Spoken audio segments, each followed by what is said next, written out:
Have you ever stopped to think about this? There's a fundamental law of the universe, and then there are the tiny cells that make you, well, human. What in the world is the connection? It turns out it's a wild story involving a cosmic rule, a never-ending battle, and a tiny, kind of brilliant glitch in our biology. Let's get into it. All right, so picture this. The entire universe, I mean everything, is on a one-way street to chaos. It's all falling apart, all the time, winding down, and yet, here you are. You're this incredibly complex, super organized being. That right there, that's a huge scientific puzzle. So the real question is, how is life, and especially our kind of life, even possible in a universe that's designed to fall apart? Okay, so to figure that out, we've got to start with the cosmic rule we seem to be breaking. And this isn't some small thing. It's a pillar of physics. It governs everything from collapsing stars to old-school steam engines. This is it, the second law of thermodynamics. And really, what it boils down to is a law of inefficiency. It's pretty simple. Whenever you use energy for anything, you can never, ever break even. Some of that energy is always going to get lost. It just escapes as useless heat. And that lost heat, well, it just adds to the total messiness of the universe. And that disorder, that messiness, it has a name: entropy. The best way to think about it is like a cosmic tax. Every single thing that happens, every action, pays an entropy tax.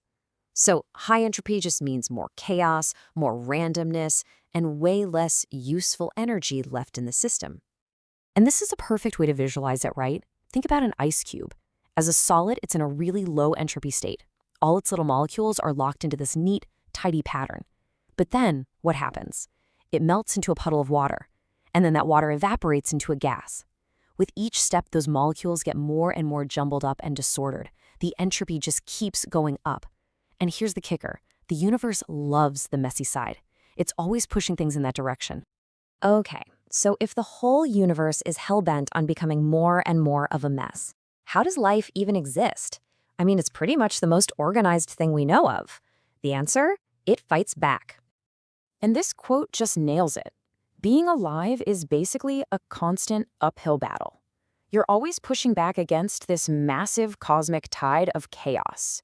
It's not a one-time thing. It's a relentless, moment-by-moment fight just to stay organized.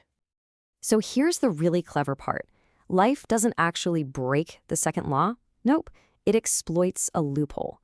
We create these little pockets of order, our bodies, which have super low entropy. And how do we do it? By making a huge mess everywhere else. We take in energy, like food, which is organized, and then we spit out a ton of disordered stuff, like heat and waste. We're literally staying organized by making our surroundings even messier. But here's where it gets really interesting.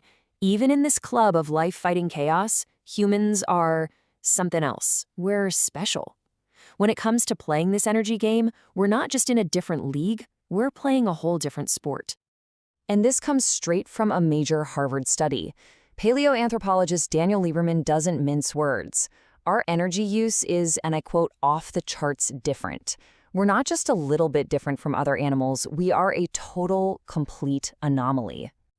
And if you want proof, just look at this number. 60%. That's how many extra calories you burn just sitting on the couch compared to a chimp of the same size. Think about that. Even when you're doing absolutely nothing, your engine is just idling at this incredibly high RPM. So for most primates, there's this really interesting trade-off. It's like a rule they all have to follow. You can have a high resting metabolism, meaning you burn a lot of calories at rest, or you can be super active, but you can't have both. Chimps, for example, they pick the high resting metabolism, which according to Lieberman basically makes them couch potatoes. But humans, we just broke the rule. We evolved to have it all. We got the super high resting metabolism to fuel our massive brains, and we got the high active metabolism to go out and hunt and gather and build civilizations. So what's our secret? How do we pull this off? How did we escape this biological trap that catches all of our closest relatives? Well, the answer isn't in our muscles, it's not in our bones, it's much, much smaller. It's deep inside our cells. To find that answer, we've got to zoom way, way in. I'm talking microscopic level. We need to look at the tiny little power plants that run our entire bodies.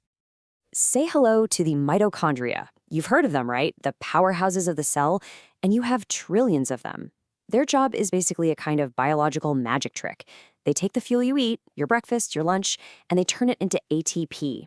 And ATP is the universal energy currency for pretty much all life on Earth. And the way they do it is actually pretty cool. It's really elegant. The simplest way to think about it is like a microscopic dam. The mitochondria pump all these protons to one side of a membrane, building up a ton of pressure. Then, when the protons are allowed to flow back through this one tiny channel, it's just like water rushing through a dam and spinning a turbine. And that spinning motion, that's what generates ATP. That's the energy that powers you. But here's the twist. The real secret to our supercharged human metabolism isn't how perfectly the system works. It's actually the opposite. It's how perfectly inefficient it is. So, remember that proton dam we were talking about?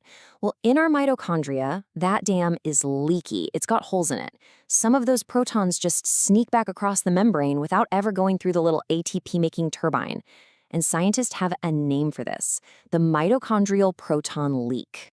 Now, at first glance, this sounds like a terrible idea, right? It's like having a hole in your car's gas tank. You're just wasting fuel, burning up precious calories, and getting no usable energy out of it. So you have to ask, is this just a massive, wasteful design flaw?